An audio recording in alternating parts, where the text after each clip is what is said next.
এটা নতুন ভিডিঅ'ৰ সৈতে আপোনালোক সকলোকে ষ্টাডি এণ্ড লাৰ্ণ ইউটিউব চেনেললৈ স্বাগতম জনাইছো। আজি আমি আলোচনা কৰিম আসাম জিঅ'গ্ৰাফীৰ অতিকৈ গুৰুত্বপূৰ্ণ কেইটামান কুৱেশ্যন এনচাৰ। অসম ভূগোলৰ ওপৰত প্ৰস্তুত কৰি উলিওৱা আমাৰ এইটো 3 নম্বৰটো পাৰ্ট। আপোনালোকে যদি আগৰ পাৰ্টকেইটা চোৱা নাই, প্লেলিষ্টত গৈ আপোনালোকে আগৰ পাৰ্টকেইটা চাই ল'ব।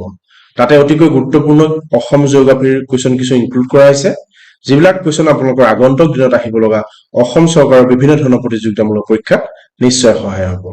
তেনে পলম নকৰি আজিৰ ভিডিঅ'টো আমাৰ আৰম্ভ কৰোৱা হওক। আজি মই প্ৰথম কুৱেশ্যন চাম। Swam deer has a sizable population in which of the following protected area in Assam? অসমৰ তলৰ কোনটো সংৰক্ষিত অঞ্চলত জলাশয় হৰিণৰ সংখ্যা যথেষ্ট? Option A Nameri national park, option B Pobitora national park, Pobitora wildlife sanctuary, option C Kaziranga national park, option D Garampani wildlife sanctuary. আৰু এই কুৱেশ্যনটোৰ শুদ্ধ এনচাৰটো হ'ব option C Kaziranga national park. অসমৰ কাজিৰঙা নেশ্যনেল পাৰ্কত জলাশয় হৰিণৰ সংখ্যা যথেষ্ট। এইখিনিতে আমি অকণ চাই ল'ম। 2006 চনত কাজিৰঙা ৰাষ্ট্ৰীয় উদ্যানক বাঘ সংৰক্ষিত বনাঞ্চল হিচাপে ঘোষণা কৰা হয়। এই উদ্যানখনত হাতী, বনৰীয়া জলমহ, জলাশয় হৰিণৰ বৃহৎ জনসংখ্যা আছে। আপোনালোকে এইকেইটা পইণ্ট মনত ৰাখিব। 2006 চনত কাজিৰঙা ৰাষ্ট্ৰীয় উদ্যানক বাঘ সংৰক্ষিত বনাঞ্চল হিচাপে ঘোষণা কৰা হয় আৰু এই উদ্যানখনত হাতী, বনৰীয়া জলজ মহ আৰু জলাশয় হৰিণৰ বৃহৎ জনসংখ্যা আছে। এইকেইটা পইণ্ট আপোনালোকে মনত ৰাখিব, আপোনালোকৰ আগন্তুক পৰীক্ষাত নিশ্চয় সহায় হ'ব। নেক্সট কুৱেশ্যন চাম আমি। The average height of Assam from sea level is? সমুদ্ৰ পৃষ্ঠৰ পৰা অসমৰ গড় উচ্চতা কিমান? অপশ্যন এ 69.5, বি 92.5, চিত আছে 56.6, ডিত আছে 79.5। আৰু এই কুৱেশ্যনটোৰ শুদ্ধ এনচাৰটো হ'ব অপশ্যন ডি 79.5 মিটাৰ। অৰ্থাৎ সমুদ্ৰ পৃষ্ঠৰ পৰা অসমৰ গড় উচ্চতা হৈছে 79.5 মিটাৰ।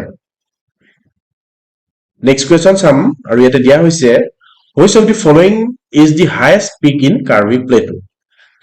কাৰ্বি মালভূমিৰ সৰ্বোচ্চ শৃংগ তলত উল্লেখ কৰা কোনটো? Option A Barail, option B Singhasan, option C আছে ৰেংমা, ডিত আছে ডাম্বুকচু। আৰু এই কুৱেশ্যনটোৰ শুদ্ধ এনচাৰটো হ'ব অপশ্যন ডি ডাম্বুকচু। ডাম্বুকচু হৈছে কাৰ্বি মালভূমিৰ সৰ্বোচ্চ শৃংগ। নেক্সট কুৱেশ্যন চাম আমি। How many district are there in Assam? খুব ইজি কুৱেশ্যন, যদিও অসম চৰকাৰৰ প্ৰতিযোগিতামূলক পৰীক্ষাত এই কুৱেশ্যনটো ৰিপিটেডলি সুধি থকা দেখা যায়, সেইবাবে আমি ইয়াতে ইনক্লুড কৰিছো। আৰু এই কুৱেশ্যনটোৰ শুদ্ধ এনচাৰটো হ'ব অপশ্যন ডি 35। অসমৰ সৰ্বমুঠ জিলা হৈছে 35খন। নেক্সট কুৱেশ্যন চাম আমি। When was Kaziranga inscribed as a UNESCO World Heritage Site? Kaziranga কেতিয়া ইউনেস্কোৰ দ্বাৰা বিশ্ব ঐতিহ্য ক্ষেত্ৰ হিচাপে লিপিবদ্ধ কৰা হৈছিল? খুব এটা গুৰুত্বপূৰ্ণ কুৱেশ্যন। অপশ্যনত দিয়া হৈছে 1980, 1982, 1983 আৰু 1985। আৰু এই কুৱেশ্যনটোৰ শুদ্ধ এনচাৰটো হ'ব অপশ্যন ডি 1985। অৰ্থাৎ 1985 চনত কাজিৰঙাক ইউনেস্কোৰ দ্বাৰা বিশ্ব ঐতিহ্য ক্ষেত্ৰ হিচাপে চিহ্নিত কৰা হৈছিল বা লিপিবদ্ধ কৰা হৈছিল। নেক্সট কুৱেশ্যন চাম আমি, আৰু ইয়াতে দিয়া হৈছে the rhino day in Assam is celebrated on? অসমত গড় দিৱস কিমান তাৰিখে পালন কৰা হয়? খুব এটা গুৰুত্বপূৰ্ণ কুৱেশ্যন। অপশ্যনত দিয়া হৈছে A 21 July, B 22 September, C 5 June আৰু ডি 2 অক্টোবৰ। আৰু এই কুৱেশ্যনটোৰ শুদ্ধ এনচাৰটো হ'ব অপশ্যন বি 22 ছেপ্টেম্বৰ। অৰ্থাৎ 22 ছেপ্টেম্বৰ তাৰিখে অসমত গড় দিৱস হিচাপে পালন কৰা হয়। নেক্সট কুৱেশ্যন চাম আমি।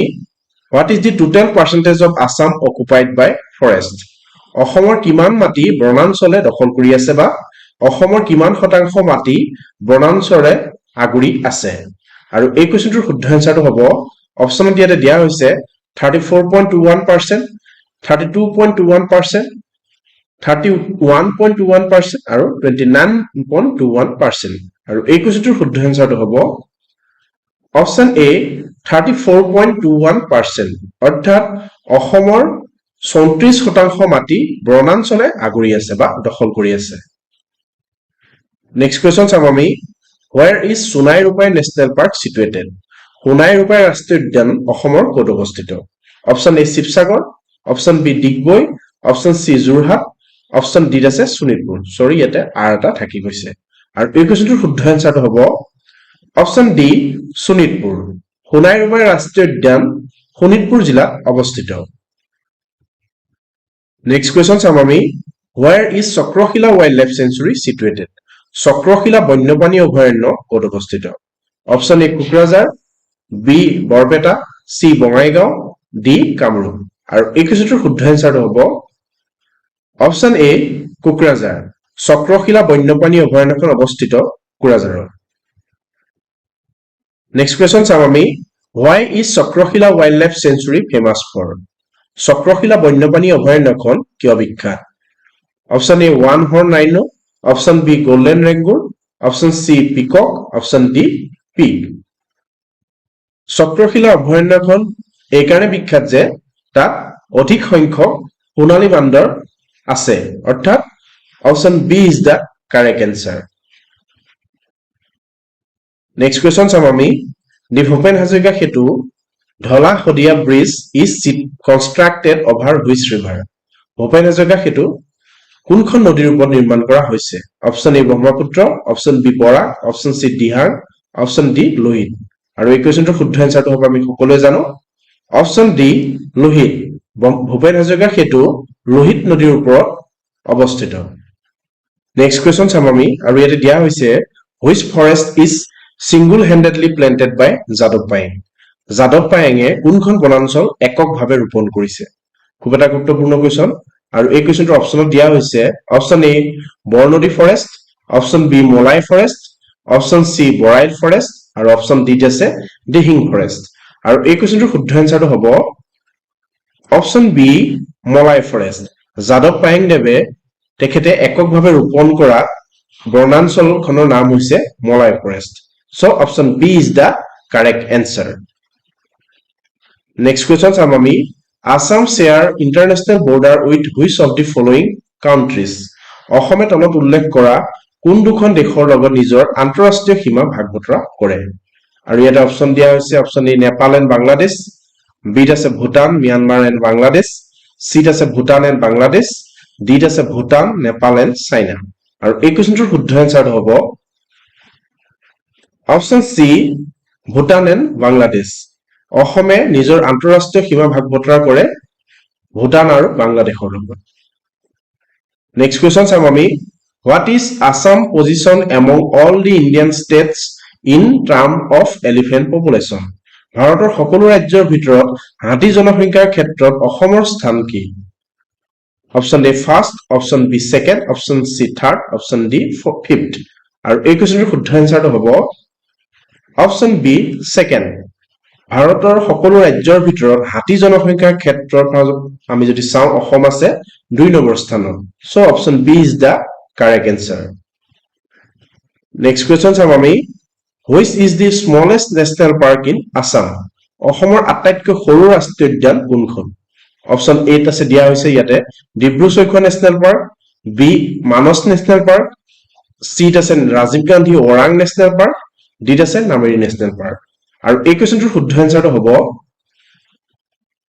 Option C Rajiv Gandhi Orang national park অসমৰ আটাইতকৈ সৰু ৰাষ্ট্ৰীয় উদ্যানখন হৈছে ৰাজীৱ গান্ধী অৰ্থাৎ Orang national park next question চাম আমি আৰু ইয়াতে দিয়া হৈছে which of the following is the highest hill range in Assam তলত উল্লেখ কৰা অসমৰ সৰ্বোচ্চ পাহাৰ কোনটো ইয়াতে অপচনত দিয়া হৈছে option A Karbi hills B Jatinga hills C Barail hills D Patkai hills আৰু এই কোৱেশ্চনটোৰ শুদ্ধ এনসাৰটো হ'ব অপচন সি বৰাইল হিলছ অসমৰ সৰ্বোচ্চ পাহাৰটো হৈছে বৰাইল হিলছ নেক্সট কোৱেশ্চন চাম আমি the total number of Ramsar sites in Assam is অসমৰ সৰ্বমুঠ ৰামছৰ স্থানৰ সংখ্যা কিমান option A 1 B 2 C 3 D 4 আমি সকলোৱে জানো অসমৰ একমাত্ৰ ৰামছৰ সাইটখন হৈছে Deepor Beel so option A is the correct answer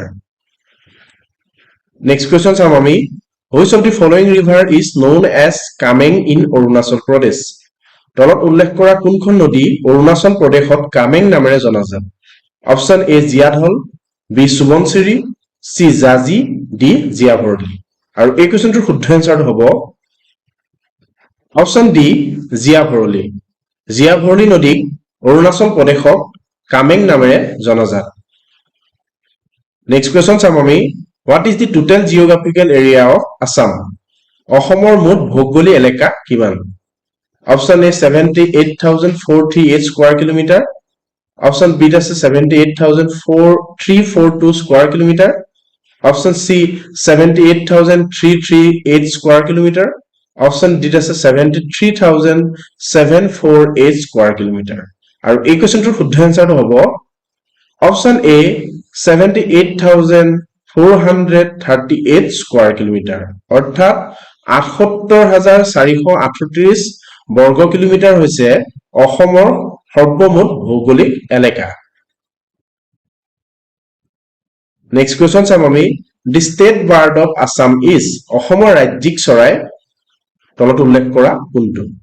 option A peacock, B parrot, C white wing wood duck, D koel. আৰু এই কোৱেশ্চনটোৰ শুদ্ধ এনসাৰটো হ'ব অসমৰ ৰাজ্যিক চৰাই হৈছে option C white wing wood duck. ধন্যবাদ। ইমানলৈকে আপোনালোকে আমাৰ ভিডিঅ'টো চোৱাৰ বাবে আপোনালোক সকলোকে অশেষ ধন্যবাদ থাকিল। আগন্তুক দিনত আমাৰ গুৰুত্বপূৰ্ণ ভিডিঅ'বোৰ পাবৰ বাবে আমাৰ চেনেলটো ছাবস্ক্ৰাইব কৰি ৰাখিব। আৰু আজিৰ ভিডিঅ'টোৰ পৰা যদি আপোনালোকৰ অকমান হলেও সহায় হৈছে বুলি ভাবিছে তেন্তে লগৰ বন্ধু বান্ধৱীৰ লগত ভিডিঅ'টো শ্বেয়াৰ কৰিব।